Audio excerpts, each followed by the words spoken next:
அனைவருக்கும் வணக்கம் சார்.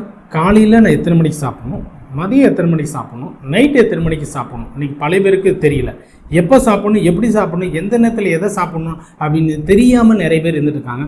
காலையில் 7 to 9 மணிக்குள்ள கட்டாயம் நீங்கள் சாப்பிட்டே ஆகணும் பிரேக்ஃபாஸ்ட். அதுக்கு மேலே சாப்பிட்ற மாதிரி இருக்குன்னா சாப்பிடாதீங்க, டேரெக்டாக லஞ்சு போயிடுங்க.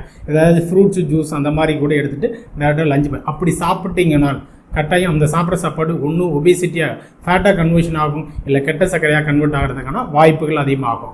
மதியம் 2 to 3 மணிக்குள்ளே சாப்பிட்ருங்க, 1 to 3 மணிக்குள்ளே சாப்பிட்ருங்க. அப்படி சாப்பிட்டா அது எனர்ஜியாக மாறும், இல்லைன்னா அதே மாதிரி கேஸாகவும் கொழுப்பாகவும் இல்லை கெட்ட சர்க்கரையாகவும் ஆகும். நைட்டு உணவு கட்டாயமாக 8 o'clock முடியுங்க, இல்லைன்னா 8:30, இல்லைன்னா 9 o'clock, பிஃபோர் 9 o'clock முடிஞ்சோம். 9 o'clock மேலே சாப்பிட்ற மாதிரி இருக்குன்னா தயவுசெய்து சாப்பிடாங்க. அப்படி சாப்பிட்ற மாதிரி இருந்துச்சுன்னா ஃப்ரூட்ஸ் சாப்பிடுங்க. பசியே இல்லையா விட்டுருங்க, சாப்பிடாதீங்க. அப்படி சாப்பிட்டீங்க 10:30 மணி 11 மணிக்கு சாப்பிட்றீங்கன்னா உங்களுக்கு சுகர் வரதை யாராலையும் தடுக்க முடியாது. தயவுசெய்து இந்த சாப்பாடு முறையை கரெக்டாக ஃபாலோ பண்ணுங்கள். சுகர் வராது, ஒபேசிட்டி வராது, ஹார்ட் ப்ராப்ளம் வராது, கொலஸ்ட்ரால் ஏறாது. நன்றி, வணக்கம்.